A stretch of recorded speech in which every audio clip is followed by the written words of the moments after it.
First, we agreed that the United States will deploy additional advanced capabilities to the Philippines. This includes using the Nemesis anti-ship missile system and highly capable unmanned surface vehicles. Hinanap ko yung yung Nemesis na yan. Nakakatakot pala yung Nemesis na yan. US Marines conduct first Nemesis launch in 2 years. Mahirap to kasi usually sinasabi ng mga DDEBs, pasasabugin lang ng China yan, etc. etc. Ito siya, nakasakay lang sa jeep, missile launcher, nasa jeep. Hindi mo malalaman kung saan nakapwesto yan. Pa po nakakalungkot na balita, umaatake na naman ang China sa Pilipinas. If I'm not mistaken, kahapon ay nagkaroon na naman ang China ng kanilang harassment. Nagharas na naman ng China sa Pilipinas. Ito yung balita tungkol dyan. Harassment na naman sa katubigan ng Pilipinas. Hinarang ng mga barko ng China ang mga barko ng Pilipinas na magdadala ng ayuda malapit sa Panatag Shoal. Nag-deploy rin ng China ng mga inflatable boat para malapit ang itaboy ang mga mangisdang Pinoy. Habang naglalayag sa direksyon ng Panatag Shoal ang mga barko ng Bureau of Fisheries and Aquatic Resources o BFAR, Lunes ng umaga. Biglang nagpakita ang isang barkong pandigma ng China. May isa pa silang warship na wala sa video. At di nagtagal, isa-isa nang naglabasan ang 7 namang barko ng China Coast Guard. Philippines 3009. This is China Coast Guard 5303. Air Terror course on leave immediately. Or will take strong actions on you in accordance with the law. China Coast Guard 5303. This is PRP Dato Balinsosa, MMOV 3009. You must stay clear of our route. Over. Ang 4 na barko ng BFAR at 2 mula sa Philippine Coast Guard, tinapatan ng mas marami at nalalakihang barko ng China. Roger, monitor. Nagkaharangan sa layong 28 nautical miles patungong Panatag Shoal. Sakto maski papano, dahil dito sila makikipagkita sa mga Pilipinong mangingisda na bibigyan nila ng ayuda. Sakto lang pala. Alam magawa. Siyempre, dito tayo nabubuhay sa pamilya natin. Habang namimigay ng krudo at iba pang ayuda, binasag ang katahimikan ng malakas na tunog ng sirena mula sa CCG vessel 5303. Bukod sa nagalakihang barko ng Coast Guard ng China, ay nag-deploy na rin sila ng mga inflatable boat para makalapit ng husto sa mga mangingisdang Pilipino at maitaboy sila palayo ng Panatag Shoal. Pati mga mangingisda talaga Lalo pang tumaas ang tensyon nang isa-isa ng lapitan ng mga inflatable boat ang mga mangisdang Pinoy. Itinaboy ang mga mangisdang Pinoy kahit pa nasa 120 nautical miles lang ang Panatag Shoal mula sa mainland Luzon, pasok sa 200 nautical mile exclusive economic zone ng Pilipinas. Habang ang China, mahigit 400 nautical miles ang layo. Ganito ang lagi lang, sir. Namubuli. Masakit talaga, sir. Sa atin to, bakit nagkaganito? Reklamo ng mga mangisdang Pinoy. Matagal na silang ginigipit at hindi pinapalapit ng China Coast Guard sa Panatag Shoal na kilalang mayaman na pangisdaan. Masakit sa amin dahil siyempre bawal na kami mangisda dito lugar namin to lugar natin to. Dapat tayo nagpapaalis sa kanila. Correct. Pagkatapos ng resupply mission, sinubukan pa ng BFAR na makapagsagawa ng maritime patrol para makalapit sa Panatag Shoal. Kaya kahit patakip silim hanggang dumilim, tuloy-tuloy pa rin ang pagbuntot at pagbantay ng China Coast Guard sa mga barko ng BFAR. Mag-aalas 7 na ng umaga, March 25, at ito wala pa ring tigil itong China Coast Guard Vessel 5303 sa pagdikit dito sa BRP Dato Balinsusa na aming sinasakyan. Sa kabila ng harassment na naman ng China, ang mga mangingisdang Pilipino ay naprotektahan because of the deployment of the Philippine Coast Guard and BFAR vessels. Nakatanggap sila ng fuel subsidy. Okay. So, I think this is a successful mission. Dahil hindi nakalusot sa pagbabantay ng China, hindi na nagpumilit ang BFAR na makadikit sa Panatag Shoal. Pero babalik at babalik pa rin daw sila para ipakitang hindi sinusuko ng Pilipinas ang Panatag Shoal sa China. Hindi pwede.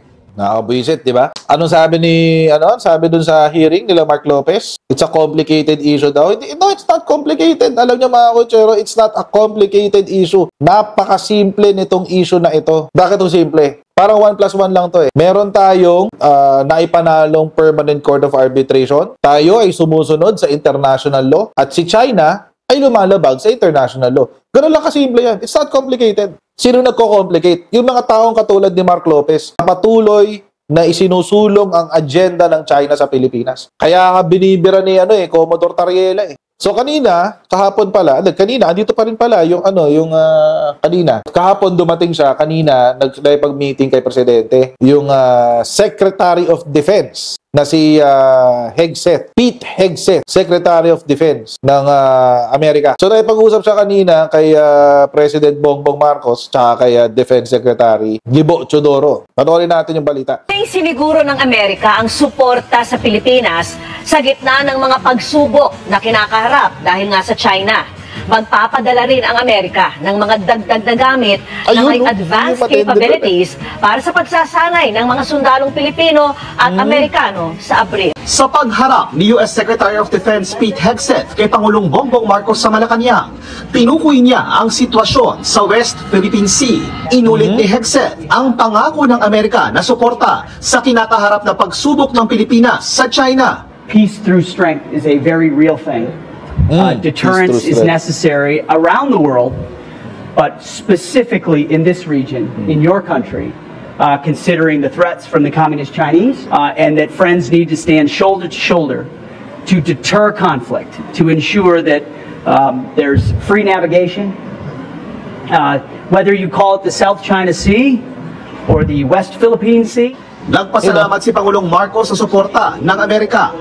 Thank you, Mr. Secretary. Well, being a friend to the United States is something that is inherent with most Filipinos, considering the relationship that we have had over 100 years in various forums.